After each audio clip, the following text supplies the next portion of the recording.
If you were around the gaming space between the 2000s to late 2010s, motion controls is a term you are likely familiar with. Whether it looked like this, or even this, the motion control craze was hard to avoid during this era of the gaming industry. Everyone wanted to cash in on what was, at the time, such a revolutionary technological advancement. But around the late 2010s, the bubble burst, and now motion controls are nowhere to be seen. Or at least that's what we think. So what happened to motion controls, and are they truly out of the gaming space forever?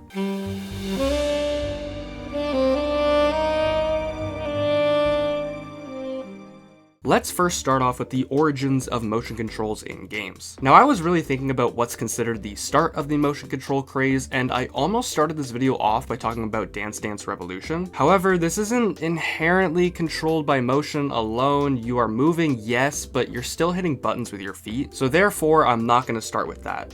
I'm also not going to delve into the entire history of when we developed the first gyroscope and no, we're just talking about video games here. The most prominent starting point for commercially available motion-controlled video games in my research is actually with the PlayStation 2 and a peripheral called the EyeToy. The EyeToy was essentially a webcam usable by the PlayStation 2 and had multiple designated EyeToy games compatible with it. It could only be used with specific games. It's not like you can plug in the EyeToy and control Snake in Metal Gear Solid 3 by waving your hands. The most prevalent of these EyeToy compatible games were the EyeToy Play series, composed of EyeToy Play 1, 2, and 3. These were minigame collections that offered sort of a mixed reality experience, where the camera's view would be displayed on your TV, and then the games would be like overlaid onto the camera's view, and then you would interact with it by moving your body corresponding to what's on screen. Other EyeToy games included Anti-Grav, a hoverboard-focused racing game, Sega Superstars, which was adjacent to the EyeToy Play games but with a Sega coat of paint, and Nicktoons Move-In,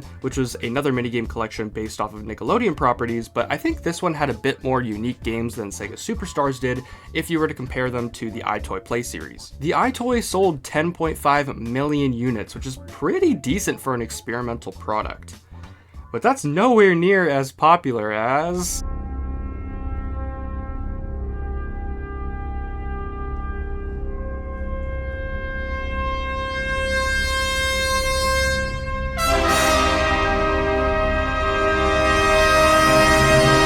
It's not exactly certain what directly inspired the Wii.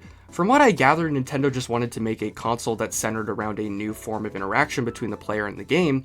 What made them pick motion controls, that's the part I couldn't find much about. But the Wii was the motion control console. You physically needed to point the controller at the screen to launch a game or a program. Tons of games relied on you moving the controller physically to control a crucial element of the game as opposed to mapping them to a button press. Tons of accessories were sold to benefit the motion controls. Like, I don't know what else to say, this thing was motion controls. Leave a comment if you owned any of those aforementioned accessories. I owned the Wii Wheel because it came with Mario Kart Wii, as well as a plastic gun that the Wiimote and the nunchuck sat in, but I can't remember what game it was for. It was for like a Cabela's game or something. But if you owned like a big hollow golf club or a tennis racket, let me know in the comments. I want to know how popular they truly were. Anyways, the Wii was extremely popular for two main reasons.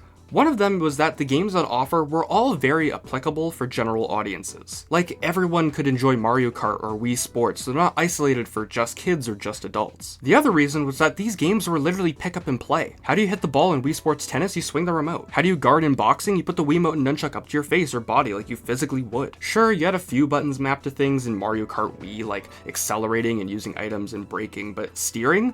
Physically move the controller like a wheel. Link's crossbow training? Just point and shoot. Just dance? Just dance. It was all so intuitive that anyone of any age could be handed the Wiimote and understand how to play instantly. Anyone with varying levels of experience with video games could play right then and there. I think because of this intuitive game design, along with the previously mentioned general audience focus for the games, the Wii skyrocketed in popularity. I mean, it's even referenced in Despicable Me 1, it was that iconic. However, with the Wii's nuclear boom in popularity came many imitations. Of course, there were the bootleg consoles that I'm sure everyone's seen at least once, but it wasn't just bootleg consoles that tried to cash in on the Wii's success. Big companies like Microsoft and even Sony again got on the motion controls hype train. Call now to subscribe to RatedEm. With just 3 easy payments of absolutely $0, you too can enjoy entertaining videos about video games and internet phenomena. Subscribe today. All new episodes of Game Graveyard. Weekdays on RatedEm. Now we'll delve into the fall of motion controls in the gaming industry. First off, I'll start with the PlayStation Move. The PlayStation Move was sort of a spiritual successor to the iToy, but instead of solely utilizing a camera, it added a Wiimote-like wand controller for players to hold, rather than relying on estimated movements picked up by a camera. This allowed for much more precise movement reading, and similarly to the iToy, there were a handful of games meant to be exclusively played with the PlayStation Move controllers. Also, weirdly enough, a lot of games had PlayStation Move support. Like, here's a clip I found of someone playing BioShock Infinite with the controllers and using it to aim and fire the gun. The PlayStation Move didn't really have a whole lot of hype to it, unfortunately, and I think this is due to the fact that it was kind of just the Wii again. It was just the Wii experience for people who didn't own a Wii, which most people already did. It was just sort of unnecessary. If people were playing a game on a PS3, it's to play a game on a PS3. I think I should have mentioned it before the PlayStation Move, but the PS3 launched with the 6-axis controller, which had a gyroscope built into it. This was extremely unnecessary and did not see a whole lot of very good use. Layer was a game that predominantly used it, which was a fantasy-themed flight simulator game, and it was torn to shreds over how awkward and clunky it was. I personally remember it being in Mirror's Edge on the PS3. Anytime you had to like balance on a beam, you'd have to balance the controller to make sure Faith doesn't fall. While I don't think there were a lot of games like Layer which solely relied on the motion capabilities of the 6-axis controller, there were plenty of games that utilized it in a Mirror's Edge way where it was just a fun little feature. However, a majority of those games were patched to remove it or make it optional just because it was so unnecessary and so clunky. Around the time of the release of the PlayStation Move controllers, another big company was set to release an even more hyped up motion control peripheral for their pre-existing console. Of course, I'm talking about the Xbox 360 Kinect. The Kinect was a camera-based peripheral for the Xbox 360 that allowed games to read motion inputs of players, and also had a few other features such as a built-in microphone. Actually, I think that's it.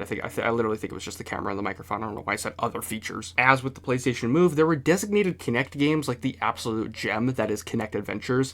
There's also Kinect Sports, Dance Central, Kinectimals, Kinect Star Wars, Disney Pixar's Rush, just some real heavy hitters. From what I remember personally using it at a friend's house when I was like 9 years old, the Kinect was actually pretty accurate when it came to reading inputs via a camera, as opposed to something like the Wiimote. I mean, various people online found ways to use the Xbox 360 Kinect for things like full body tracking for VR chat, so that's gotta say something. Similarly to the PlayStation Move, there were multiple games that were quote unquote enhanced with the Kinect. Skyrim allowed you to use shouts by physically saying the shouts out loud in your room. Alien Isolation would use the microphone to pick up any sound in your room and allow it to help the xenomorph find you. That also meant if your dog barked or your mom shouted from the top of the stairs that dinner's ready, you were fucked. The Kinect wasn't terrible, and personally for me it is super nostalgic, but there was one glaring issue with it.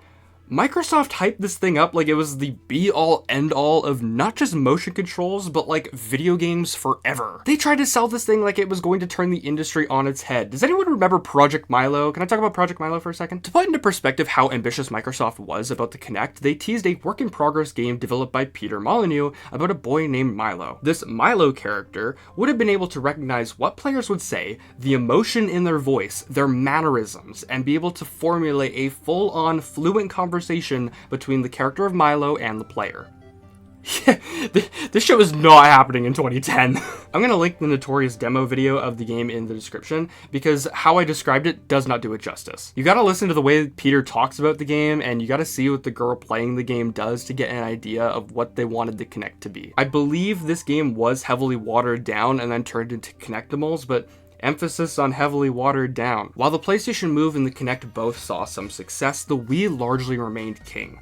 It did motion controls the best out of anything else on the market. As the 2010s came in, the hype for motion controls died down as the next generation of consoles was on its way. The Wii U, funnily enough, put less of an emphasis on motion controls and opted for a focus on the included gamepad. And the PS4 had a gyroscope built into the controller as well, but it wasn't utilized a ton, and I think there was a bigger focus on the touchpad. The Xbox One did not budge though, and in fact included a Kinect with every console upon launch. This version of the Kinect was super involved with the console, console, Microsoft wanted you to shout at your Xbox to open up Netflix or Spotify or join a party with your friends. It was super in your face, and this was hated heavily. Nobody wanted it. They were forced to utilize it for the first little while upon the console's launch, and it was rolled back update after update until it got to a point where Microsoft had swept the Kinect under the rug. I mean, now the Xbox Series X and S don't even have ports for the Kinect on them. Ever since then, motion controls have pretty much evaporated from the gaming space entirely.